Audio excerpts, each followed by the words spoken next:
Breaking news. Yes, I've been corrected by the White House. They do, in fact, still have M&Ms. They've just added peaches. It's all right. No, there you go. Okay.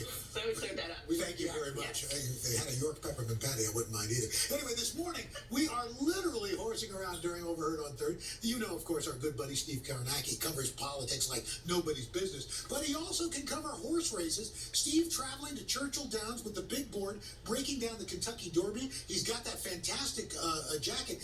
But Steve, I understand there was a mishap with your hat.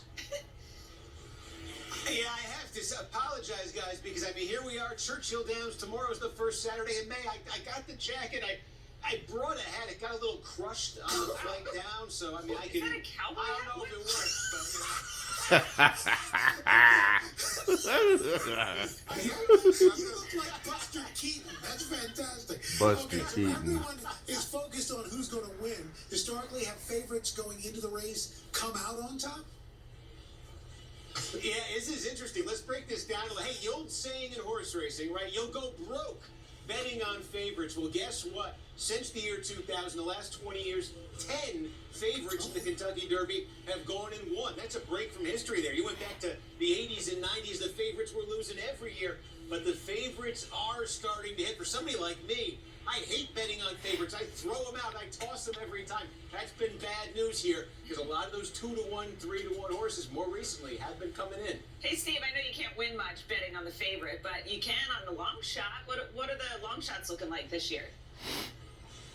That is everybody's dream, myself certainly. Well, what you got here, these are the biggest prices that have come in sort of in modern times. You know, the favorites, we say they hit sometime. They hit a lot recently, not always. 2019 was that controversial disqualification, and Country House became the winner. 65 to 1. If you would bet $2 on Country House, you walked away with $130 in that race. So this is what I go for every year. I look for that horse that's disappeared, that's getting lost on the odds board, and I try to make a score with it. I've never done it.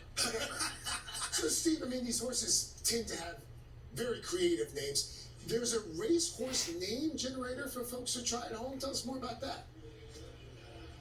Let's give this a shot. This is from the Courier Journal newspaper here, and basically I gave them your first names, some information about your date of birth. They generate a horse name for each one of you. So Al, put your information in, and your horse name is Lit Bullet. Oh, I got Lit last night, so that's pretty good. Lit Bullet. Lit.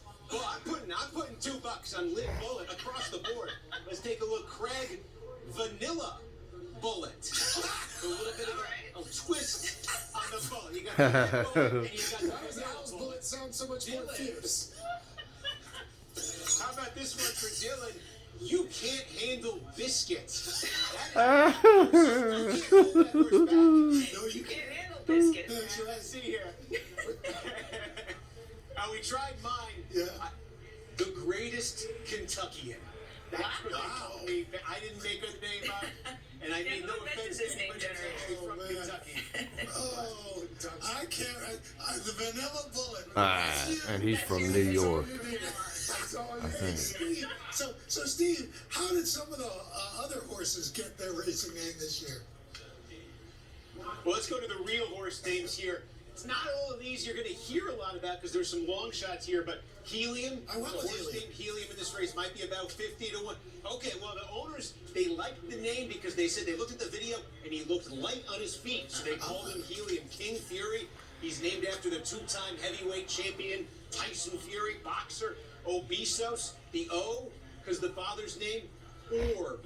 The Besos, the mother's name was Snugs and Kisses. And Besos, what is that? That is Spanish for kisses. So sometimes you combine them. My favorite, Midnight Bourbon. Yes. The mother's name was Catch the Moon. So that's the bourbon. They just said, hey, the owner Super likes sandwich.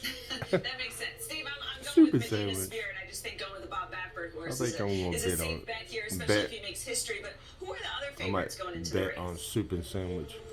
Let's take a look here. It's interesting. know. You mentioned Medina Spirit. I don't know That's yet. the 8 horse right here. Bob Baffert has won 6 Kentucky Derbies as a Ooh, trainer. Bob and you can Baffert. get his horse at 15 to 1 odds, at least according to the morning line. That might be a value play you've just identified there. But the Can't big go wrong favorite in this betting race on Bob going in is Baffert's horse. essential quality. You see right there, the number 14, 2 to 1 on the morning line. line. Essential Quality comes into the race undefeated. Probably the second betting choice is likely to be right there next to Essential Quality. Rock Your World. Rock Your World is a horse from California. Just won the Santa Anita Derby.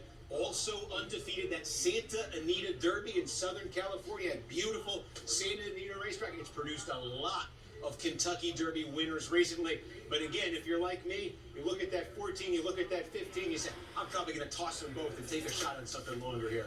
Right. Steve, can you put the hat back on? Because that is fantastic. I love that hat. You just need a mint julep. Man. I could be getting his autograph at Churchill Downs. It's a wonderful life. Looks fantastic. Man. Steve, thank you so much. Hey, if you want a great breakfast, I go could to get the his backside autograph. Track Kitchen. It's one of the greatest I'm missing out on breakfasts you'll getting his ever have. autograph. Really good stuff. And you can catch the 147th Kentucky Derby tomorrow, 2:30 p.m. Eastern, right here on NBC. What's the name of that song again? That is Call to the Post. Call to the Post. You got that one, Vanilla Bullet? When we come back from one racetrack to another track, NASCAR